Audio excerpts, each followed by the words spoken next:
Darling, now you see there ain't no turning back. Can I hold your hand? Just trying to understand. Oh, lately I've been reading between the lines. Whatever you say you want, when all's said and done. Oh, who do you think you are? What are you frightened of?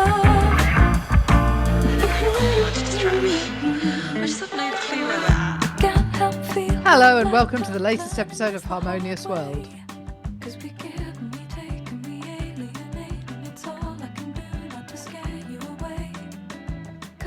My name is Hilary Seabrook. And for this episode, I'm joined by guitarist, songwriter Rosie Frater-Taylor, who is one of the most exciting forces in contemporary jazz.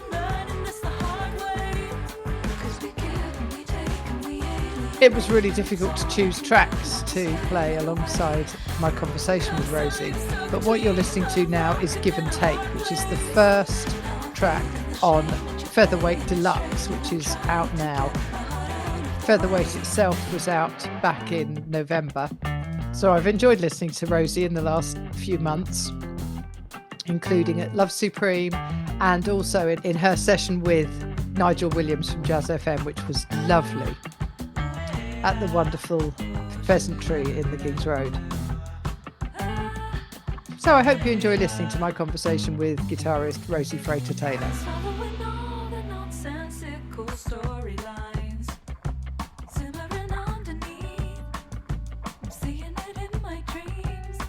Thank you for joining me for this episode of Harmonious World. That's great. My pleasure. Thank you for having me. Oh, honestly, the more I listen to this album, Featherweight, is just, and the deluxe version is even better. Thank you. Thank you so much. You must be really proud of it.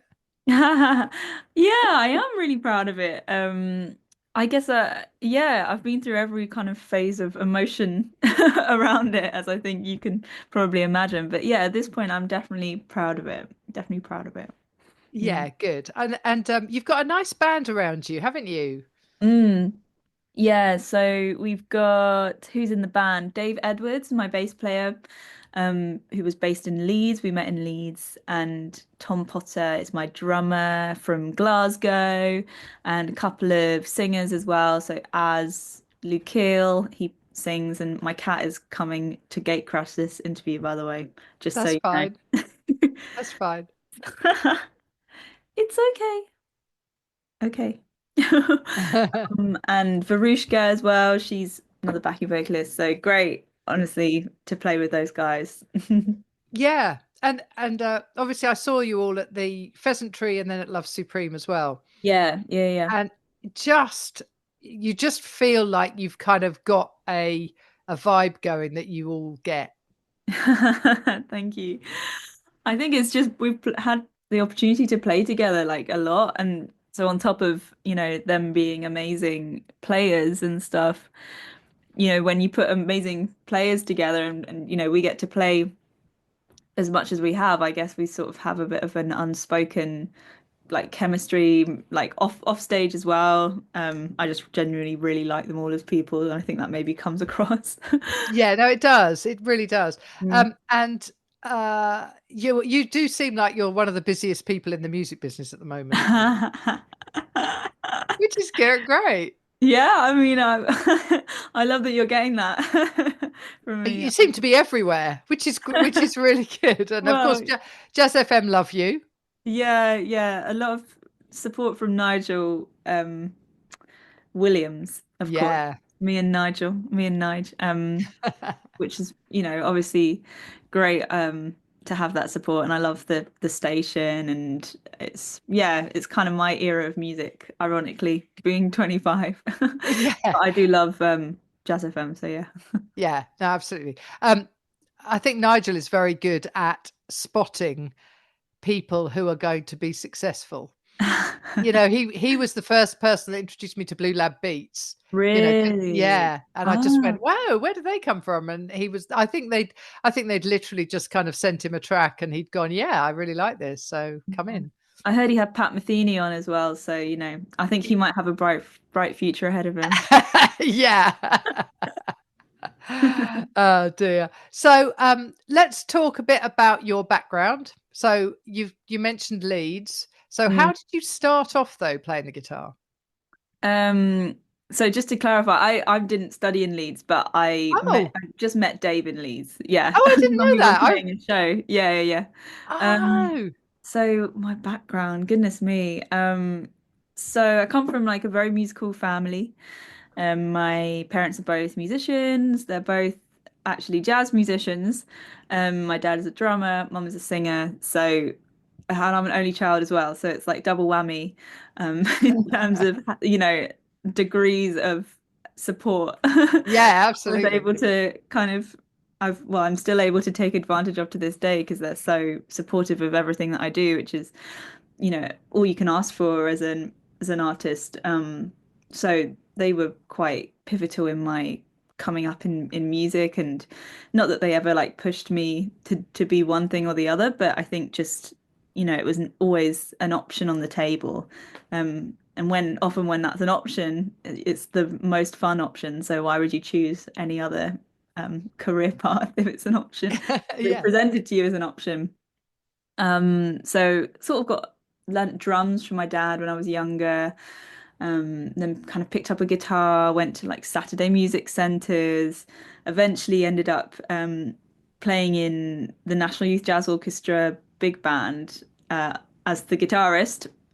So got like my kind of jazz and chord chops under my fingers in a very kind of high stress environment. Oh, absolutely. Um, but I mean, great. I will never complain about that. I sort of get spurred on by it.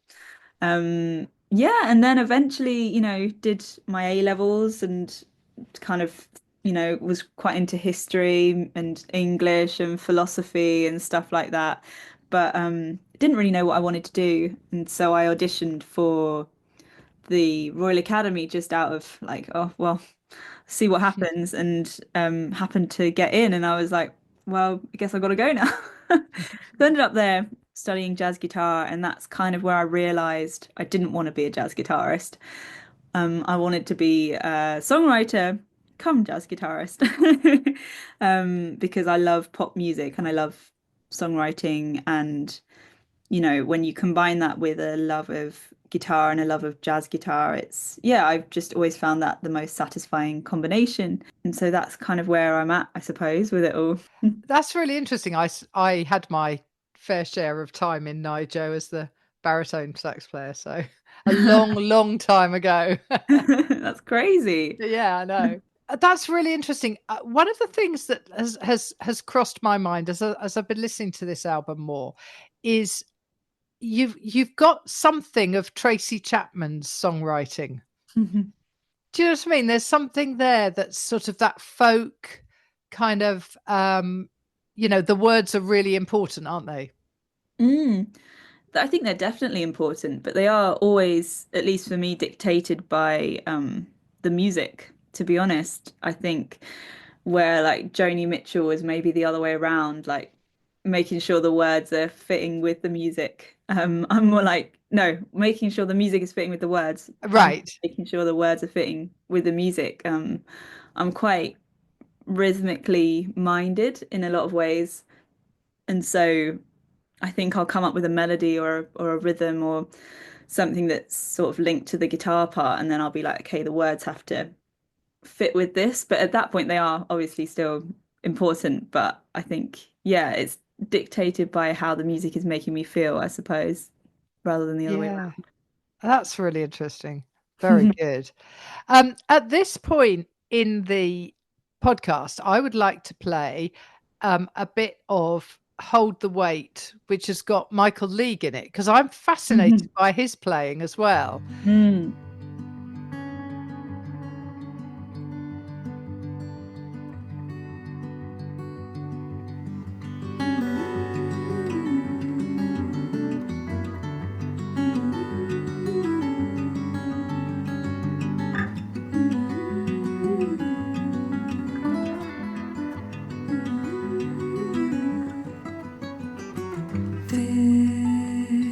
Fitting about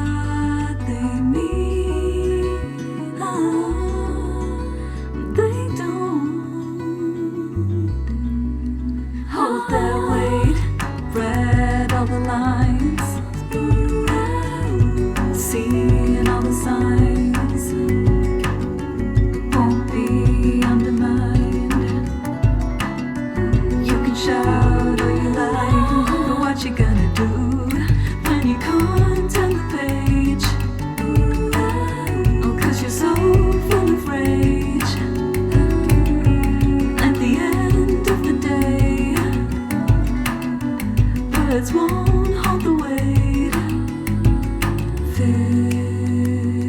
fitting a puzzle So piece. how did you get together with Michael? How did he get involved? Good question. Well, I think a good friend of mine, Phil Meadows, initially introduced me to Becca Stevens, who was I was a massive fan of like in my teens, as someone who I think hasn't quite got her flowers as the artist that she is. I always like shout her out whenever I can. Um, and I after that I managed to get like a lesson with her. So I've always been kind of aware of that sort of scene in this in New York, like the ground up music thing. And I've obviously a big fan of Snarky Puppy. So I think there was a little bit further down the line. I got in touch with Michael League and Becca, sort of citing, the fact that I'd had this lesson and how much of a fan I was. And that was at the time I was putting out Bloom, which was my last album, which was a lockdown album. Yeah. And they were very supportive as a label. I mean, they didn't release the album, but they put out one of my music videos on their YouTube channel, which is obviously their biggest kind of platform. Really interesting to see the response of like that community, um, Yeah. who have like a very open ear to music that's kind of trying to cross genres. Um, and I think after that, we kind of followed it up with oh, well, maybe we could make some music together. And we ended up kind of having these sessions in Michael's studio in Barcelona, I believe, just an hour outside of Barcelona. And they didn't, funnily enough, make the final cut. So that's why, but not because I didn't love it, because I think it happened very early on in the process where I just wasn't sure how I wanted Featherweight to sound as a record. And so I think I was really questioning myself, like, is this the sound that I want for the album? And so it just came very early in the process where I needed to explore that a bit more, and I wasn't sure. Um, Hence why I've put it out because I really like it, and it's very different to the other version, but I kind of like it as much, if not more. So Yeah. that's kind of how it goes, I guess. But I hope to work more with him in the future. So yeah, Yeah. But I think that's true of music in general, is that the things that you like at one moment are not necessarily the things that move you another time. exactly. Yeah. And I think that's why it's really important to keep developing and keep moving as an artist. Mm. I think that's sort of the curse of working on a record, I think, as well, is that you feel one way about things like day upon day, and then week upon week it might change, month upon month it changes, like your favorite track changes, like which song is going to be the single, it changes, and it's you don't really have that perspective until like a long time after the album's been out, I think. And I definitely lost that perspective, but it's that is part of the process of it, and um yeah, and part of the learning experience of it as well. Yeah. Yeah, definitely. So 2024 has been a bit of a big year for you, hasn't it? It feels like it has. Yeah, it's been really cool. Been a really, really cool year. Lots happening.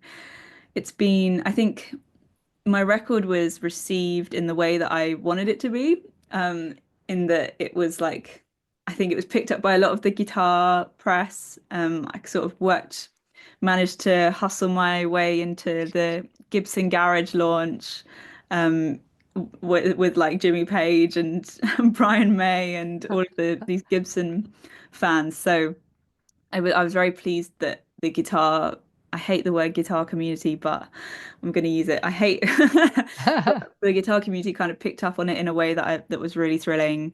And I think it's been really nice to play it live more than anything else, but also have that experience of playing jazz venues as well as sort of more poppy venues. It's kind of so the tour we did in February was more pop venues, I would say. But then obviously we played Love Supreme, which is kind of a bit of both. And then we did, what else did we do? We've done a few jazz festivals, jazz venues abroad in Europe and stuff. And um, we did a French tour, France tour that was sort of all jazz venues, and it was really interesting to see how some of the rockier tunes would be received in those places. But it was a really thrilling experience, and I was often quite hesitant to like play like with overdrive and stuff. But as soon as I would play those songs, they would kind of everyone would respond in the way that was really cool. So yeah, it's been great in that sense. Yeah. And I think that you've managed to sort of straddle all of those musical genres, because there is a definite sort of folky, rocky, jazzy, there's everything there going on. And That's the goal. yeah, but that's really good, because you're staying true to your sound, and it doesn't matter what genre people try and put you in. It's almost like, well, you can put me in that genre, that's fine, but then they can also put me in this genre over here as well. So Yeah, definitely. I mean, I've got a vendetta against genres, so yeah, um yeah, I think they're just very, they inhibit your writing if you even kind of remotely bear in mind what genre you're trying to make. It's like we have to make XYZ decision in order for it to sit in XYZ box. Um and I think, the Snarky Puppy thing, the ground up music scene are so receptive to that. Not everyone is, and it's sometimes it's funny to see how much of a battle like just trying to make music that is different is, but it's at the end of the day why are you an artist? Why are you making music?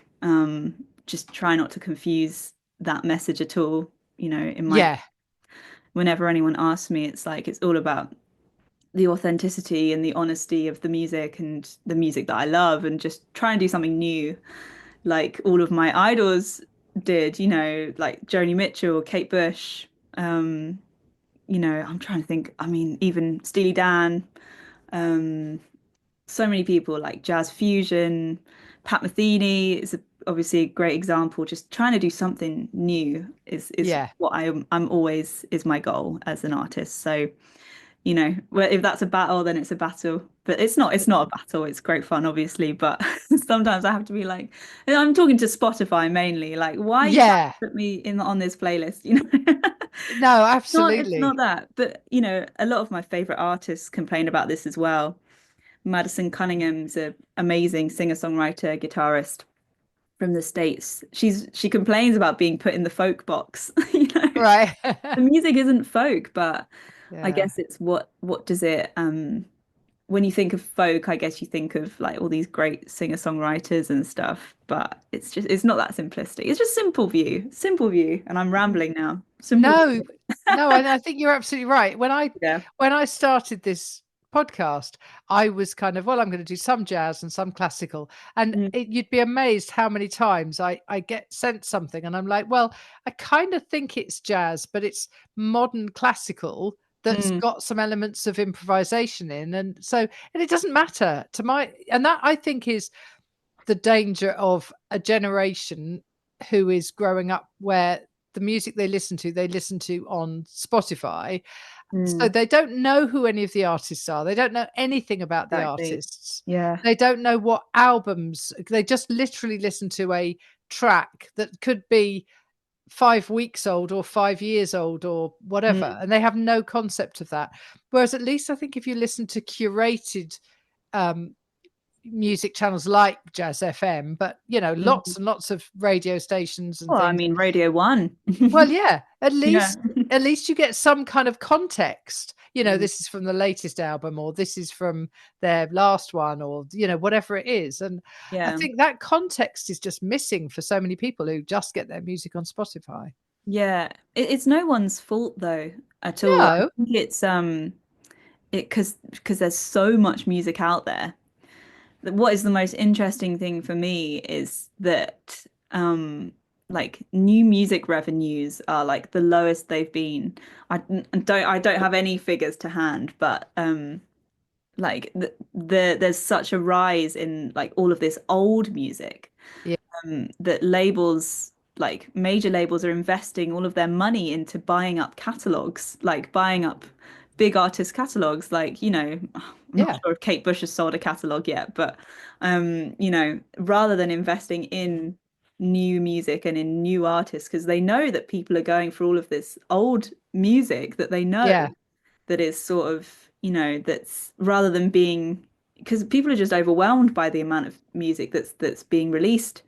Um, and at some point, it's like something's going to have to change about this. There's going to have to be some kind of quality control, or like you can only upload X amount of songs in X amount of days or whatever. But Yeah. it's there's just so much music out there, and I think it's down to people like yourself to put out the message of artists that you like and that you love, and Yeah. so people can hear about that. You're absolutely right, but yeah, there's no one place for young people to go really to access curated culture. It's like it's TikTok or it's Yeah. Instagram, and that sort of, in my opinion, dilutes the range of what you're going to see, because it has to be a certain thing in order for it to, do well on those platforms. It has to be memeable.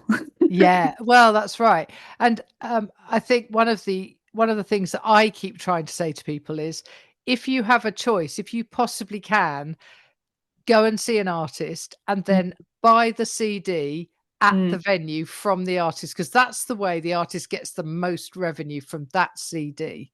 yeah, And so that's my kind of, that's my sort of bandwagon that I'm jumping on, exactly. is because Yeah. that is definitely the way to experience music the best, because you experience a gig that the artist wants you to listen to, Mm, because that's not usually controlled by anybody. mm, Even the venues don't control what you play on stage. Um, exactly.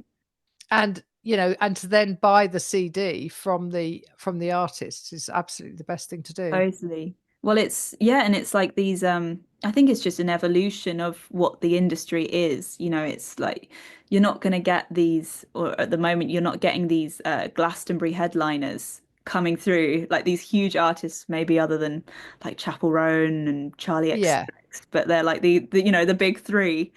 They're not necessarily coming through, because the kind of artist that plays a Glastonbury headline show has like a career behind them, has a legacy and a heritage behind them, which we're not really, or the music industry isn't really fostering, in they're not fostering like new Glastonbury headliners. No. And I'm not to say that that's a good or a bad thing, but I think it's all about your audience as an artist now, and cultivating that audience, however, big or small.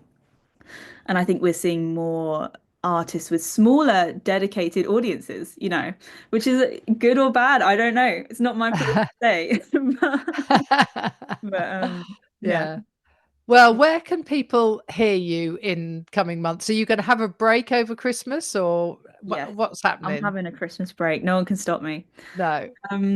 Yeah, I think to be honest, we just put the deluxe version of Featherweight out, which is really nice. I've been working towards that for a few months. So that's sitting out there on Spotify. Well, it So has you to. can, of course, buy the record, not the deluxe version, but the original record, on Bandcamp, on my website, that sort of thing, or sign up to the mailing list is the big one, because that's where I sort of advertise gigs or new music or whatever. So that's the way forward. Email, Yeah. ironically. I know, it's incredible, isn't it? But that really is, and it's starting to. I mean, artists that do it well can really make a difference, because they can really get to their audience. Well, this is exactly it. It's like we've all spent years cultivating these social media followings, and all of a sudden, like the flick of a switch, it's like you can't reach more than 10% of the people who follow you. And it's like, well, Yeah. how am I meant to get the message out, But Yeah. email lists, but I Yeah. think it'll be the most reliable thing for years to come. Absolutely. Well, I will get my audience to follow you, and to sign up to your mailing list, because that'd Thank be you really so good. much. Thank you. Thank you very much. That's all right. Well, thank you so much for joining me. That was a real pleasure. It was my pleasure. Thank you. Thanks for having me. Some deep, deep topics.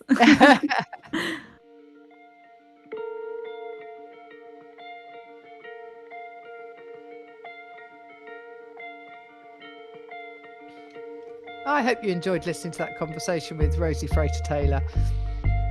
She's a very interesting character and her music is amazing. What you're listening to now is No Scrubs from Featherweight from her album, which is a great track. I've heard her play that a few times.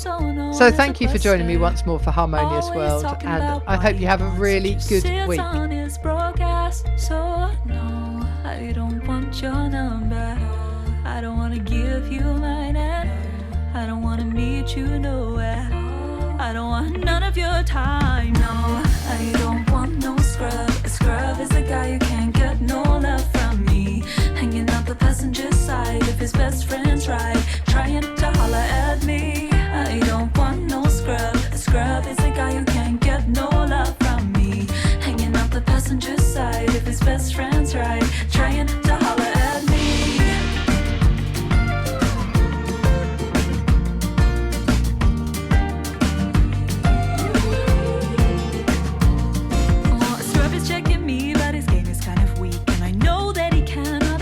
Me, cause I'm looking like class and he's looking like trash. Can't get up with a deadbeat ass. So no, I don't want your number. No, I don't want to give you mine, and I don't want to meet you nowhere. No, I don't want none of your time. No, I don't want no scrub. A scrub is a guy who can't get no love from me.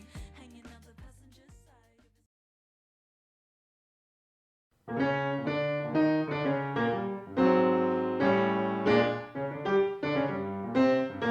Thank you for listening to the latest episode of Harmonious World. My name is Hilary Seabrook, and it's a great delight to bring this series of discussions with musicians and composers and writers and all sorts of people to you.